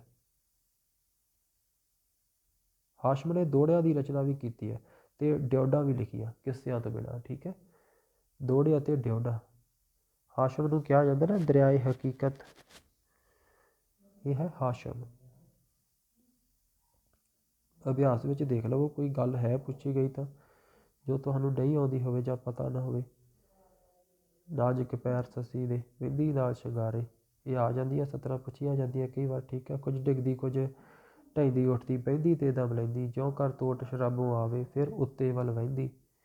ਇਹ ਵੀ ਹਾਸ਼ਮ ਦੀਆਂ 17। ਬੜੀ ਲੈ ਆ, ਇੰਨੀ ਲੈ ਕਿਸੇ ਕਿਸੇ ਵਿੱਚ ਨਹੀਂ ਮਿਲਦੀ। ਮਤਲਬ ਕਰੂਣਾ ਰਸ ਵੀ ਬੜਾ ਇਹਦੇ ਵਿੱਚ, ਠੀਕ ਹੈ। ਮਤਲਬ ਪੂਰਾ ਅੰਤ ਹੈ, ਮਤਲਬ ਕਿੱਸੇ ਦਾ ਪੂਰਾ ਸਿਖਰ ਲਾਇਆ ਹੋਇਆ ਕਿਸੇ ਦਾ। ਇੰਨਾ ਵਧੀਆ ਕਿੱਸਾ ਨਹੀਂ ਕੋਈ ਮਿਲਦਾ ਕਲਾਕਾਰੀ ਦੇ ਵਿੱਚ ਵੀ। ਵਾਰਸ਼ਾ ਦੀਆਂ ਤਾਂ ਬੜੀਆਂ ਗਲਤੀਆਂ ਮਿਲਦੀਆਂ, ਠੀਕ ਹੈ। ਕਾਦਰ ਯਾਰ ਦੇ ਜਨਮ ਅਤੇ ਜਨਮ ਸਥਾਨ ਬਾਰੇ ਬਹੁਤੀ ਜਾਣਕਾਰੀ ਨਹੀਂ ਮਿਲਦੀ। ਪੂਰਨ ਭਗਤ ਦੇ ਕਿੱਸੇ ਦੇ ਅੰਤ ਵਿੱਚ ਉਸਨੇ ਲਿਖਿਆ ਹੈ, ਮੌਜ ਮਾਸ਼ੀ ਕੇ ਪਿੰਡ ਹੈ ਜਗ੍ਹਾ ਮੇਰੀ, ਸੰਧੂ ਜਾਤ ਹੈ ਆਖ ਸੁਣਾਇਆ। ਮੈਂ ਇੱਥੋਂ ਪੁੱਛ ਲੇਗਾ ਕਾਦਰ ਯਾਰ ਸੰਧੂ ਜਾਤ ਦੇ ਨਾਲ ਸੰਬੰਧਿਤ ਦੱਸਦਾ ਆਪਣੇ ਆਪ ਨੂੰ, ਠੀਕ ਹੈ। ਅਤੇ ਮੌਜ ਮਾਸ਼ੀ ਕੇ ਪਿੰਡ ਹੈ ਜਗ੍ਹਾ ਮੇਰੀ, ਮਾਸ਼ੀ ਕੇ ਦਾ ਰਹਿਣ ਵਾਲਾ ਸੀ। ਇੱਥੋਂ ਬਸ ਤੁਸੀਂ ਕਰ ਲੈਣਾ। ਇਹਨਾਂ ਦਾ ਜਿਹੜਾ ਸਭ ਤੋਂ ਪ੍ਰਸਿੱਧ ਪਹਿਲਾ ਕਿੱਸਾ ਲਿਖਿਆ ਇਹਨਾਂ ਨੇ ਪੂਰਨ ਭਗਤ ਲਿਖਿਆ, ਅਤੇ ਪੂਰਨ ਭਗਤ ਹੀ ਸਭ ਤੋਂ ਜ਼ਿਆਦਾ ਪ੍ਰਸਿੱਧ ਹੋਇਆ ਕਿੱਸਾ ਕਾਦਰ ਯਾਰ ਦਾ। ਇਸ ਤੋਂ ਬਿਨਾਂ ਉਹਨਾਂ ਦੀਆਂ ਪ੍ਰਸਿੱਧ ਰਚਨਾਵਾਂ ਦੇ ਵਿੱਚ ਮਹਿਰਾਜਨਾਮਾ, ਰੋਜ਼ਨਾਮਾ ਸੋਹਣੀ ਅਤੇ ਹਰੀ ਸਿੰਘ ਨਲੂਆ, ਇਹ ਵੀ ਚੀਜ਼ਾਂ ਆ ਜਾਂਦੀਆਂ ਕਾਦਰ ਯਾਰ ਦੀਆਂ। ਦੇਖੋ ਮਹਿਰਾਜਨਾਮਾ ਵੀ ਲਿਖਿਆ, ਠੀਕ ਹੈ। ਕਾਦਰ ਯਾਰ ਪੂਰਨ ਭਗਤ ਦਾ ਕਿੱਸਾ ਲਿਖਣ ਕਰਕੇ ਵਧੇਰੇ ਪ੍ਰਸਿੱਧ ਹੋਇਆ ਅਤੇ ਉਸ ਨੂੰ ਬਹੁਤ ਸਾਰੇ ਇਨਾਮ ਵੀ ਮਿਲੇ ਸੀ, ਖੂਬ ਇਨਾਮ ਵਜੋਂ ਮਿਲਿਆ ਸੀ, ਠੀਕ ਹੈ। ਬਸ ਮਹਿਰਾਜਨਾਮਾ ਦੇਖਣਾ, ਇਹ ਵੀ ਕਾਦਰ ਯਾਰ ਦੀ ਰਚਨਾ, ਠੀਕ ਹੈ। ਅਤੇ ਰੋਜ਼ਨਾਮਾ ਸੋਹਣੀ, ਇਹ ਵੀ ਕਾਦਰ ਯਾਰ ਦੀ ਰਚਨਾ।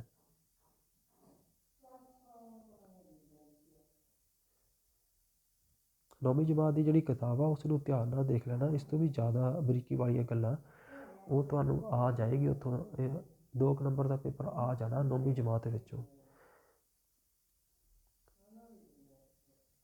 ਆਹ ਦੇਖ ਲਵੋ, ਲਾਮ ਲਈ ਆਵਾਜ਼ ਪਛਾਣ ਮਾਤਾ, ਸੱਚ ਆਖ ਬੇਟਾ ਕਿੱਥੋਂ ਆਇਆ ਏ। ਕਾਦਰ ਯਾਰ ਪਤਾ ਲੱਗ ਜਾਵੇਗਾ, ਮਾਂ ਦਾ ਜ਼ਿਕਰ ਹੋਵੇਗਾ, ਠੀਕ ਹੈ, ਜਾਂ ਪੁੱਤਰ ਦੀ ਗੱਲ ਹੋ ਰਹੀ ਹੋਵੇਗੀ। ਵੀਰ ਕਾਵ, ਗੁਰੂ ਗੋਬਿੰਦ ਸਿੰਘ ਜੀ ਨੇ ਆਪਣੇ 42 ਵਰ੍ਹਿਆਂ ਦੇ ਜੀਵਨ ਕਾਲ ਵਿੱਚ ਬੰਦੇ ਮਤਲਬ ਲੋਕਾਂ ਦੇ ਜੀਵਨ ਦੀ ਨੁਹਾਰ ਬਦਲਤੀ। ਸਾਹਿਤ ਰਚਨਾ ਵੀ, ਯੁੱਧਾਂ ਦੇ ਵਿੱਚ ਵੀ, ਠੀਕ ਹੈ, ਨਗਰ ਵੀ ਵਸਾਏ, ਖਾਲਸਾ ਪੰਥ ਦੀ ਸਿਰਜਣਾ ਵੀ ਕੀਤੀ। ਬੜੀ ਛੋਟੀ ਜਿਹੀ ਉਮਰ ਦੇ ਵਿੱਚ ਬੜਾ ਕੁਝ, ਮਤਲਬ ਪੂਰਾ ਸਮਾਜ ਬਦਲ ਦਿੱਤਾ, ਠੀਕ ਹੈ। ਇਹ ਇਤਿਹਾਸ ਦੇ ਸਵਾਲਾਂ ਦੇ ਸਵਾਲ ਹੈ। ਆਪਾਂ ਨੂੰ ਬਸ ਪਤਾ ਹੋਵੇ ਗੁਰੂ ਗੋਬਿੰਦ ਸਿੰਘ ਜੀ ਦੀਆਂ ਜੋ ਬਾਣੀਆਂ ਉਹਨਾਂ ਦਾ ਪਤਾ ਹੋਵੇ। ਆਹ ਜਪ ਸਾਹਿਬ, ਠੀਕ ਹੈ, ਜਾਪ ਸਾਹਿਬ, ਫਿਰ ਮੇਰੇ ਤੋਂ ਗਲਤ ਹੋ ਗਿਆ, ਠੀਕ ਹੈ। ਜਾਪ ਸਾਹਿਬ ਆ ਜੋ, ਇਹ ਗੁਰੂ ਗੋਬਿੰਦ ਸਿੰਘ ਜੀ ਦੀ ਰਚਨਾ, ਅਤੇ ਕੰਨੇ ਦੇ ਨਾਲ ਗੁਰੂ ਗੋਬਿੰਦ ਸਿੰਘ ਜੀ ਦੀ ਰਚਨਾ। ਠੀਕ ਹੈ।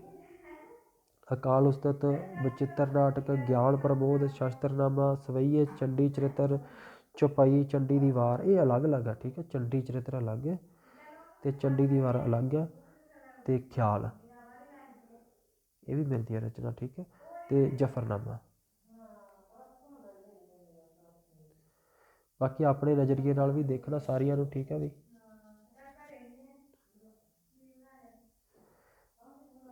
ਚਲੋ ਠੀਕ ਹੈ, ਮੇਰੇ ਹਿਸਾਬ ਨਾਲ ਤੁਸੀਂ ਅੱਗੇ ਤਾਂ ਦੇਖ ਹੀ ਲਵੋਗੇ। ਬੀਰ ਕਾਵਿ ਹੈ, ਇਸ ਤੋਂ ਬਾਅਦ ਫਿਰ ਆਪਣੇ ਆ ਜਾਣੇ ਹੋਰ ਚੀਜ਼ਾਂ ਆ ਜਾਣੀਆਂ। ਠੀਕ ਹੈ। ਸ਼ਾਹ ਮੁਹੰਮਦ, 2 ਰਚਨਾਵਾਂ ਮਿਲਦੀਆਂ ਸ਼ਾਹ ਮੁਹੰਮਦ ਦੀਆਂ ਆਪਾਂ ਨੂੰ। ਸੱਸੀ ਪੁੰਨੂ ਵੀ ਲਿਖਿਆ ਸ਼ਾਹ ਮੁਹੰਮਦ ਨੇ, ਅਤੇ ਜੰਗਨਾਮਾ ਸਿੰਘਾਂ ਦੇ ਫਰੰਗੀਆਂ ਦਾ ਵੀ ਲਿਖਿਆ। ਸਿੰਘਾਂ ਦੇ ਫਰੰਗੀਆਂ ਜਿਹੜਾ ਇਹ ਬਹੁਤ ਪ੍ਰਸਿੱਧ ਹੋਇਆ।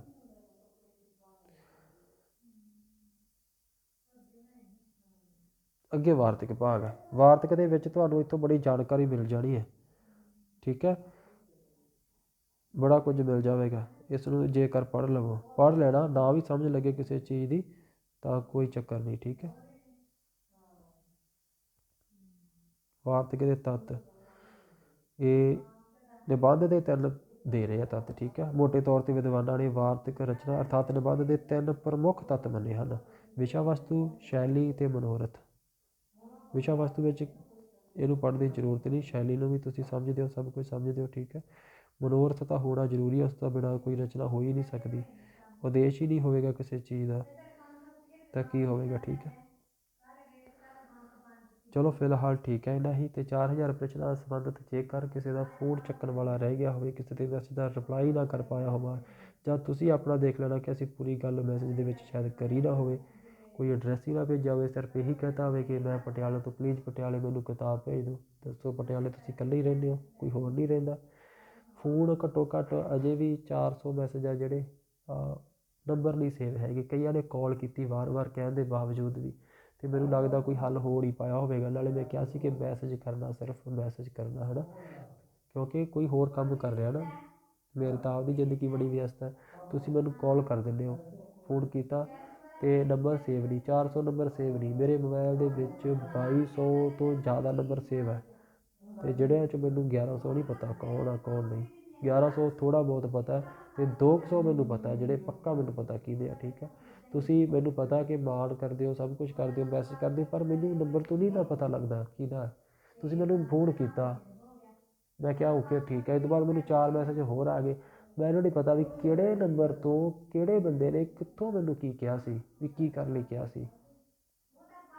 ਸ਼ਾਮ ਤੱਕ ਜਾਂਦੇ ਜਾਂਦੇ ਜਦੋਂ 4 ਵਜਦੇ ਆ ਉਦੋਂ ਤਾਂ 60-70 ਕਾਲਾਂ ਆਈਆਂ ਹੁੰਦੀਆਂ, ਅਤੇ ਪਤਾ ਹੀ ਨਹੀਂ ਕਿਹੜੇ ਬੰਦੇ ਦਾ ਕੀ ਕੰਮ ਕਰਨਾ ਸੀ। ਯਾਰ ਉਹ ਪਿਛਲੇ ਕਿੰਨੇ ਅੰਕ ਸੀ ਉਹਦੇ ਨੰਬਰ ਦੇ, ਕਾਪੀ ਉੱਪਰ ਲਿਖ ਵੀ ਲੈਣਾ, ਕਿਸੇ ਦਾ ਨੋਟ ਵੀ ਕਰ ਲੈਣਾ, ਤਾਂ ਉਹ ਫਿਰ ਨਹੀਂ ਪਤਾ ਲੱਗਦਾ ਵੀ ਗੱਲ ਕੀ ਸੀ। ਕਿੰਨਾ ਕੁ ਮੈਂ ਲਿਖ ਲਵਾਂ, ਟਾਈਪ ਵੀ ਨਹੀਂ ਹੋ ਰਿਹਾ, ਆਡੀਓ ਭੇਜ ਕੇ ਤੁਹਾਨੂੰ ਦੱਸ ਰਿਹਾ। ਠੀਕ ਹੈ। ਮੈਸੇਜ ਲਿਖਿਆ ਹੋਵੇ ਆਪਣੀ ਪੂਰੀ ਗੱਲ, ਵੀਡੀਓ ਦੇ ਨੀਚੇ ਆਪਣਾ ਨੰਬਰ ਦੇਵਾਂਗਾ। ਪੁਰਾਣੇ ਵਿਦਿਆਰਥੀ ਆ, ਜੇਕਰ ਤੁਸੀਂ ਕਿਸੇ ਗੱਲੋਂ ਨਾਰਾਜ਼ ਹੋਏ ਵੀ ਹੋ, ਤੁਹਾਡਾ ਮੈਸੇਜ ਦਾ ਰਿਪਲਾਈ ਨਾ ਕਰ ਪਾਇਆ ਹੋਇਆ, ਤੁਹਾਡੇ ਕਮੈਂਟ ਤੋਂ ਹੀ ਪਹਿਚਾਣ ਜਾਵਾਂਗਾ ਮੈਂ ਕਿ ਇਹ ਫਲਾਨਾ ਵਿਦਿਆਰਥੀ ਆ। ਠੀਕ ਹੈ।